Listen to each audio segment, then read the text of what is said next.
দর্শক, নতুন একটা ভিডিওতে আপনাদের সবাইকে আমন্ত্রণ জানাচ্ছি। এই ভিডিওটি খুবই করুণ এবং খুবই নিষ্ঠুর এই কারণে বলবো যে ম্যানমেড যে হামের অবস্থা বাংলাদেশে চলছে, এই হামের এই পরিস্থিতি বাংলাদেশে হওয়ার কথা না। কেন হয়েছে? ডক্টর ইউনূসের ব্যর্থতার কারণে। আর যে কথাটি বলতে চাই নিষ্ঠুর কি কারণে সেটা একটু বলি। যে সার্জিস আলমকে বলতে শুনেছি একটা টক শোতে যে বিএনপি সংসদে হামের টিকা নিয়ে ব্যস্ত আছে, জুলাই সনদের দিকে তাদের খেয়াল নাই। এত বর্বর, এত নিষ্ঠুর এই বক্তব্য তার মুখ দিয়ে এসছে, এটি আপনারা একবার চিন্তা করে দেখেন। এই হামের কারণে আজকে শত শত শিশু মারা যাচ্ছে, শত শত বাবা মায়ের বুক খালি হয়েছে, করুণ আর্তনাদ তাদের দেখতে পাচ্ছি।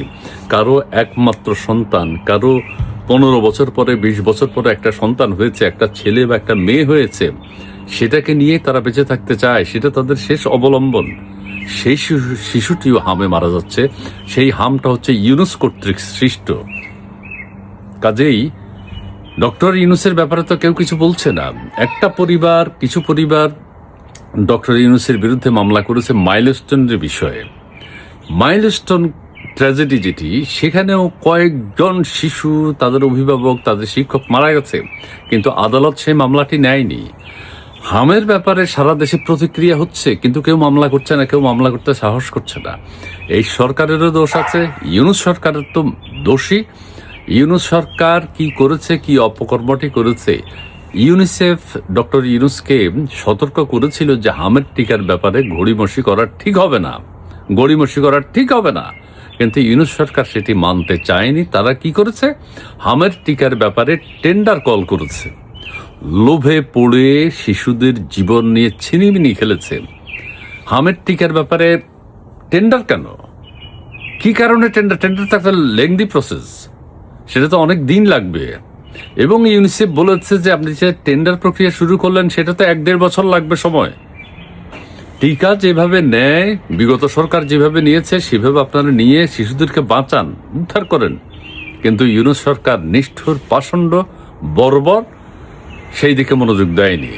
আজকে সারা দেশের শিশুরা অবহেলিত, সারা দেশের শিশুরা টিকা দিতে পারে নাই, সারা দেশের শিশুরা এখন হামে আক্রান্ত হচ্ছে। হাম একটা সাধারণ রোগ, এটি কন্ট্রোল করা যায়, নিয়ন্ত্রণে রাখা যায়। সচেতনতা প্রয়োজন। সেই সচেতনতা আমাদের দেশের মানুষের মধ্যে ছিল, তৈরি হয়েছিল, চিকিৎসকদের মধ্যে তৈরি হয়েছিল, বাবা মার মধ্যে তৈরি হয়েছিল, কিন্তু ইউনূস সরকার সেটা ধ্বংস করে দিয়েছে। ইউনূস সরকার শিশুদের জীবন নিয়ে ছিনিমিনি খেলেছে। ইউনূস সরকার, অন্তর্বর্তীকালীন সরকার হামের ব্যাপারে কোনো প্রকার গুরুত্ব দেয়নি, যার প্রতিক্রিয়া এখন বাংলাদেশ দেখছে, যার ফলাফল এখন বাংলাদেশ দেখছে। শত শত শিশু এরই মধ্যে মারা গেছে। কবে হুঁশ হবে বর্তমান সরকারের? কবে মানুষ ইউনূসের বিরুদ্ধে ঝাঁপিয়ে পড়বে? ইউনূসের বিরুদ্ধে মামলা হবে? মামলা তো নিচ্ছে না আদালত, বিচারপতির মামলা খারিজ করে।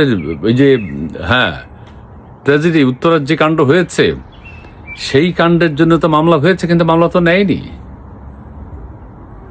এখন যে কথাটি বলতে চাই, যে সার্জিস আলমের কথার প্রেক্ষিতে আমার এখন এই কথাগুলো বলতে হচ্ছে, এই বর্বর নিষ্ঠুর এনসিপি, তারা যে নিষ্ঠুরতা দেখাচ্ছে, তারা জুলাই সনদ নিয়ে আছে। জুলাই সনদ হইলে হবে, যখন হবে তখন হবে, বা হবে না।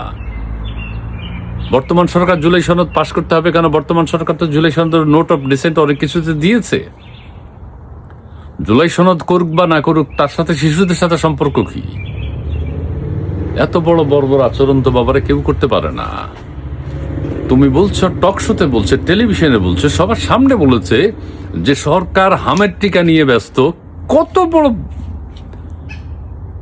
বাচাল ছেলে একটা! হামের টিকা নিয়ে ব্যস্ত, জুলাই সনদ নিয়ে কোনো খবর নেই। কিসের জুলাই সনদ? এত শিশু মারা যাচ্ছে, জুলাই সনদ ঝুলাই দেবে। আজকে যে কথাটি আবারও বলতে চাই, আপনারা পত্র পত্রিকায় যখন এখন টুকটাক আসছে, কত শিশু মারা গেছে, সেটা তো মানে আনলিমিটেড বলছি এই কারণে, যারা পরীক্ষিত হামে মারা গেছে, সেটা হামে মারা গেছে, যেগুলো পরীক্ষা নিরীক্ষা করা যায়নি হাম কিনা, বোঝাও যায়নি। গ্রামের চিকিৎসকরা তো হামের চিকিৎসা দিতে পারে না, হামের চিকিৎসা সম্পর্কে জানেও না।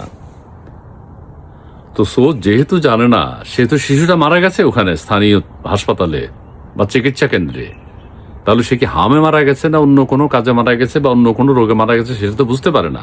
তারাও হামে মারা গেছে, কারণ ডাক্তারদের পরীক্ষা করার সরঞ্জামাদি নেই, ঢাকায়ও তো নেই, সেন্ট্রালেই নেই। হামের কিটের সমস্যা, হামের টিকার সমস্যা, হাম সম্পর্কে সচেতনতার সমস্যা। গত 2 বছরে শিশুদের জীবন নিয়ে ছিনিমিনি খেলা হয়েছে, কিন্তু এই ছিনিমিনি খেলা আর চলতে দেয়া যায় না। আবারও নিন্দা জানাচ্ছি ডক্টর ইউনূসের প্রতি, ঘৃণা জানাচ্ছি ডক্টর ইউনূসের প্রতি, নিন্দা জানাচ্ছি সাজিদ আলমের এই অশালীন, অশোভন, নিষ্ঠুর বক্তব্যের জন্য। ধন্যবাদ।